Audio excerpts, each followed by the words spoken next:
de lo que uno siente, ¿ya? Es bastante común el hecho de que uno esté como bastante desapegado de sus emociones, ya como que todo sea como muy racional, muy duro, muy frío.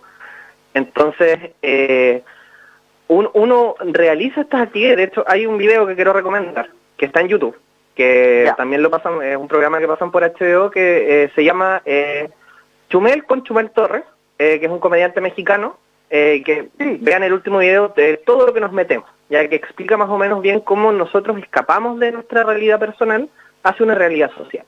¿Qué sucede? Ahora, las condiciones que se están dando bajo el aislamiento social es que esto se dio vuelta, o sea que ahora nosotros estamos volviendo a entrar hacia nuestra realidad personal, y eso obviamente nos está enfrentando cara a cara a los malestares, ¿ya? Dentro de la búsqueda bibliográfica que pude hacer, hay un artículo bastante interesante de The Lancet, de la revista The Lancet. En su artículo, el impacto psicológico en cuarentena y cómo reducirlo, ¿ya? Haciendo una referencia rápida como a algunas sensaciones que se pueden sentir, ¿ya?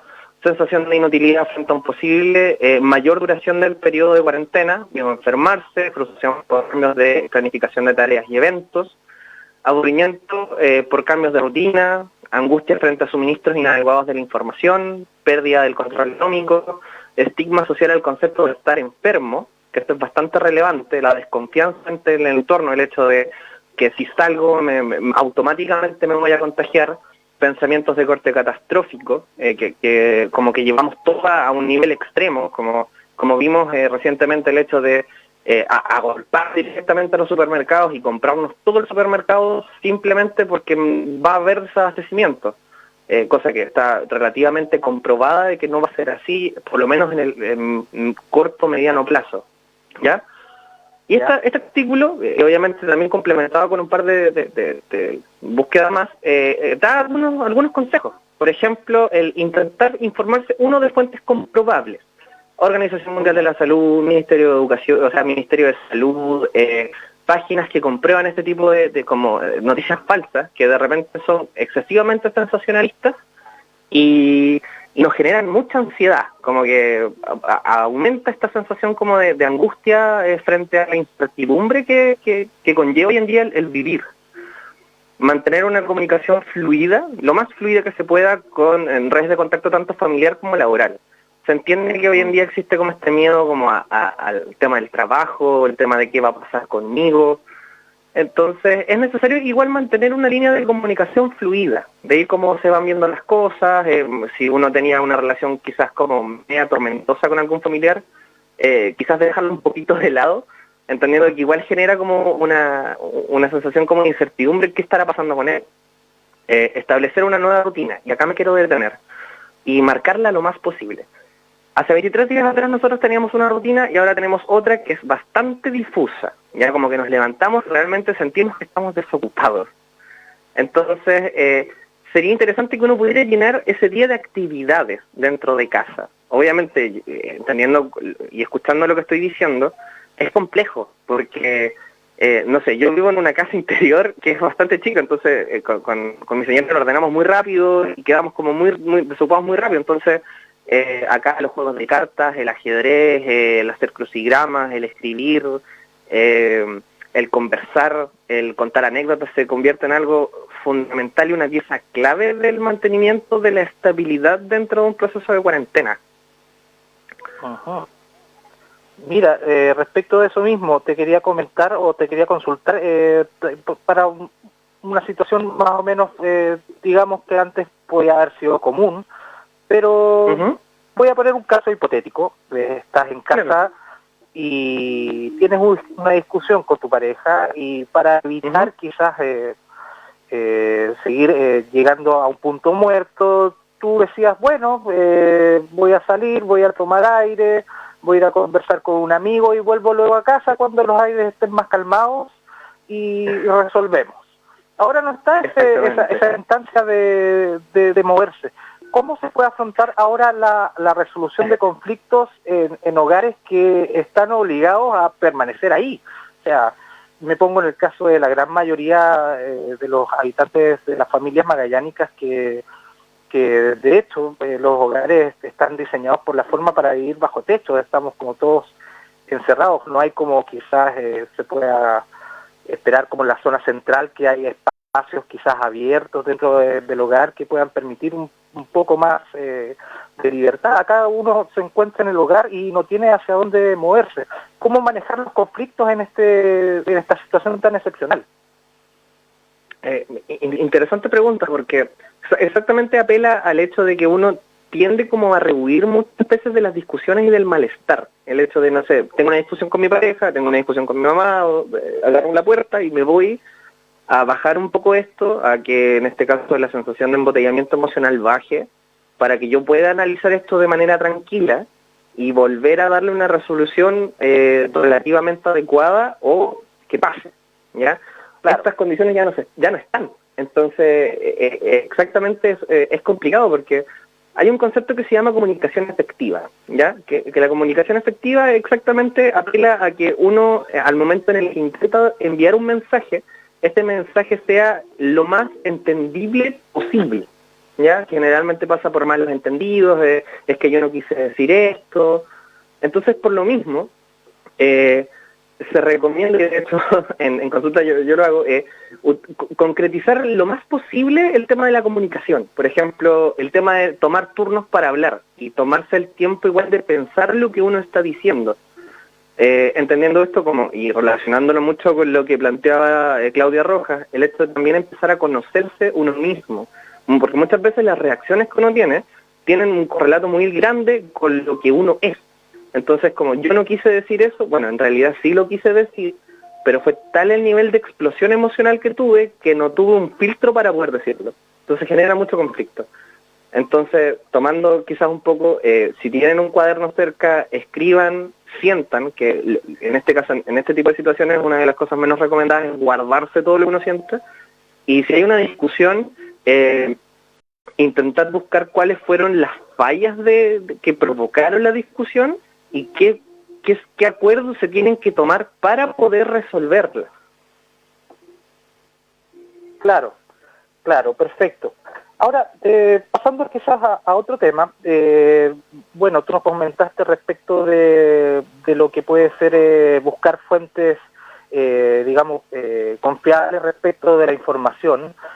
En estos momentos, bueno, uno se encuentra en casa y generalmente su conexión con el resto de los pares o las redes sociales. ¿Qué precauciones debe tomar uno antes de volcarse en este mundo digital donde uno se encuentra con tanta información falsa, además de que hay gente que realmente comienza a viralizar, o sea, a retuitear información falsa y uno toma por verídico porque está validando a la persona que lo está retuiteando? A ver si me explico bien. ¿Cómo enfrentarse a una avalancha de información, porque seguramente ahora la comunicación vía digital ha aumentado, y no ahogarse en el intento? A ver, interesante pregunta porque toca dos aspectos bien interesantes. Punto uno, el tema netamente de la información que uno intenta como masticar, tiene que tener una línea de comprobabilidad. ¿A qué me refiero con esto? Que tiene que tener una fuente oficial. Una fuente relativamente creíble. Yo en este momento puedo meterme en mi Instagram o en mi Twitter y decir, oye, ¿sabes qué?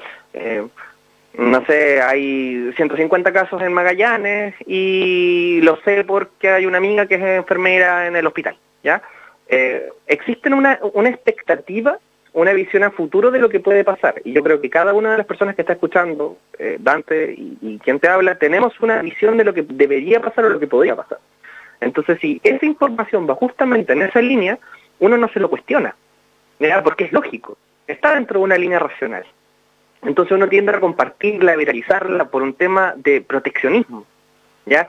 Yo quiero, no sé, a mi familia, entonces intento como en un afán de protegerla, que esto pasa mucho con los padres sobreprotectores, en el afán de protegerlos, termino haciéndoles más daño, ¿ya? Entonces, he aquí el punto. La información tiene que tener una fuente. Generalmente estas fuentes tienden a ser muy precavidas al momento de dar la información, entendiendo que cuando la OMS plantea el hecho de que estamos en una emergencia sanitaria mundial y en una pandemia, dada como tal, es una declaración bastante fuerte, ¿ya? Pero obviamente siempre va a existir el sensacionalismo de noticias que tienden a tener como aspectos emocionales detrás. Entonces hay que tener mucho cuidado porque obviamente esto refuerza los pensamientos catastróficos, el hecho de que todo se va a acabar, que estamos en un estado apocalíptico. Entonces hay que tener mucho cuidado con eso e intentar buscar por lo menos la línea. En la búsqueda, obviamente, en el proceso de búsqueda uno quizás puede llegar a aprender algo más y puede ser bastante fructífero. Ahora, intentar igual limitar un tanto el acceso a la información que uno tiene, o sea, no se puede ver noticias un par de horas o segmentado en el día dentro de una rutina, pues si no uno se convierte exactamente en una persona que se levanta, mira noticias desde las 10 o 9 de la mañana hasta las 10 de la noche. Claro, claro. Y por último, solamente una consulta respecto de lo que es parental. Generalmente el padre actual descansa bastante en lo que es la educación formal de los hijos. O sea, uno va a dejar a su hijo al colegio, pasa determinadas horas y descansa bastante. Ahora tiene que estar asumiendo todo el rol que quizás antes sí se hacía, pero ahora es forzadamente de un momento hacia otro, que tiene que estar junto al niño, igual brindándole su espacio, pero ¿de qué manera se puede establecer un vínculo sano con el hijo, en el sentido de que, no sé, a mi hijo tengo que ocupar su tiempo? Personalmente quería consultarte si es como recomendable tareas escolares, ¿de qué forma se le arma la rutina a un menor en estas circunstancias en las cuales tiene pocas opciones, digamos, o más bien limitadas para desarrollar dentro del hogar? Bueno, primero que todo, enviarle un afectuoso saludo a todos los padres que nos están escuchando, que es una tarea bastante difícil y bastante complicada de estructurar, entendiendo que hoy en día los niños y jóvenes tienen excesivo acceso a redes sociales, son mucho más rápidos que nosotros. Entonces su estructura es mucho más dinámica, o sea, necesitan estar en constante cambio. ¿Qué se les puede recomendar? Ser también parte de la rutina del hijo, o sea, si hay que estudiar, bueno, estudiamos juntos, si hay que jugar, bueno, jugamos juntos, si necesitas tu espacio, perfecto, está tu espacio, pero más allá de como pensar muchas veces en el bienestar personal, igual compartir y humanizar la relación padre-hijo, decir, sabes que igual, sabes que siento miedo, pasa esto, tenemos que estudiar, perfecto, estudiamos juntos. Es exactamente el momento, como acá planteaba la terapeuta Claudia Roja, el momentos de crisis son muchas veces momentos de oportunidades que se nos dan. Entonces, en esa oportunidad tenemos una gran ventana para poder establecer un vínculo mucho más fuerte. Obviamente con la salvedad de que el niño también necesita su espacio y necesita estar como disperso, entonces igual buscar el equilibrio, pero sí comprometerse un poco más con el quehacer del niño, ya que no son solamente cosas de niños, sino que también uno incluso puede aprender mucho más que él en este intento de vinculación. Perfecto.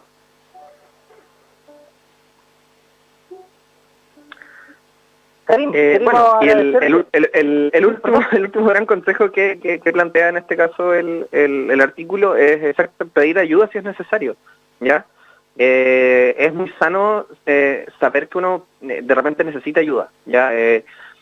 Yo, como me imagino otros colegas más, estamos estableciendo estrategias de trabajo a través de videollamadas. Entonces, entendiendo que las condiciones en las que nos encontramos y también entendiendo las limitaciones de lo que de repente es una videollamada, por el momento es una opción bastante valiosa. Así que, por favor, si está escuchando y siente algo de lo que dije o alguno de las características clínicas que involucra en este caso el aislamiento social, no duden en intentar contactar a un terapeuta. De algo vamos a servir. Vamos a intentar, yo me imagino, dar nuestro mejor esfuerzo para que la situación en este caso sea un poco más llevadera. Perfecto, Karim.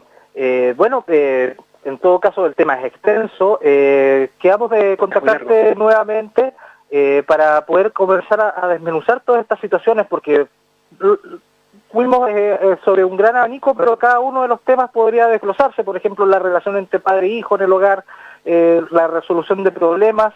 Quizás en una próxima ocasión podríamos ir viendo específicamente cada uno de los temas. Sí, no, ningún problema. De hecho, estoy muy agradecido. Agradezco también a la radio y a ti, Dante, por el interés de intentar desmenuzar este tipo de temas y exacto, intentar hacer un resumen como lo más llevadero posible, pero este tema es larguísimo, muy largo. Por supuesto. Queremos agradecerte nuevamente y esperamos estar en contacto. Muchas gracias a ustedes. Bien, vamos a una pausa y seguimos con más Vox Populi.